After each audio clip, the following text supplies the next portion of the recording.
You're watching 48 Fastcast. Good Wednesday afternoon, everyone. I'm Liz Hurley with this 48 Fastcast, our digital version of your top headlines and a short, fast newscast. An 8th grade student at Mountain Gap Middle School is dead. He was killed after he was hit by a vehicle while riding on his bike home from school. This happened near the intersection of Bailey Cove and Green Mountain Roads Tuesday. Officials say 13-year-old Kalel Fox was riding his bike when he was hit by a large commercial vehicle. He was taken to the hospital with life-threatening injuries, but later passed away. Police say the driver remained on scene and a member of the traffic homicide unit responded to investigate. WAFF 48's Noah Cowell is on this story. He'll provide updates beginning today at 4. Today, a federal grand jury indicted a Georgia man on child sexual exploitation charges.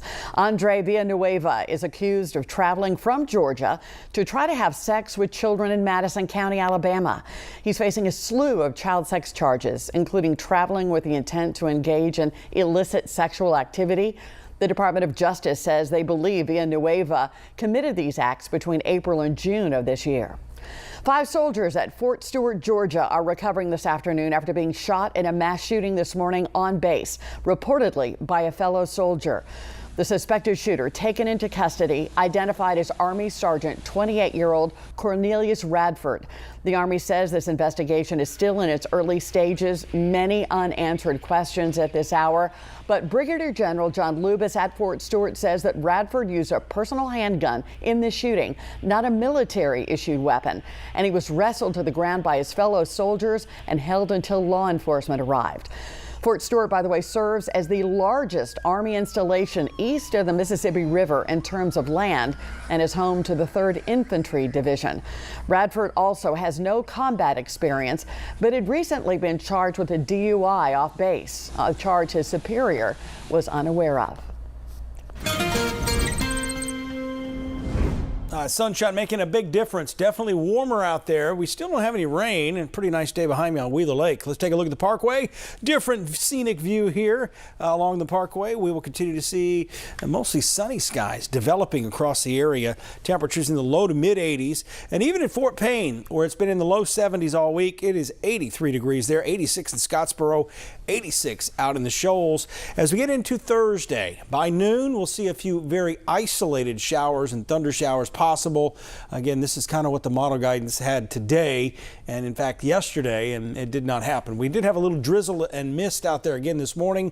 Doubtful we'll see a repeat of that just because the weather pattern is changing. Highs tomorrow get close to 90. We'll likely see 90 Friday and Saturday, but it's not going to be a terrible heat wave coming in. It's just pretty much normal for this time of year. One thing we are lacking is rain, and we'll take a look at that 10-day forecast coming up. Thank you. Authorities in Bibb County charging an 8th suspect in the very bizarre child sexual abuse investigation. We'll tell you what we know so far after the break.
An 8th suspect now behind bars connected to the ongoing and very disturbing child sex abuse investigation ongoing in Bibb County.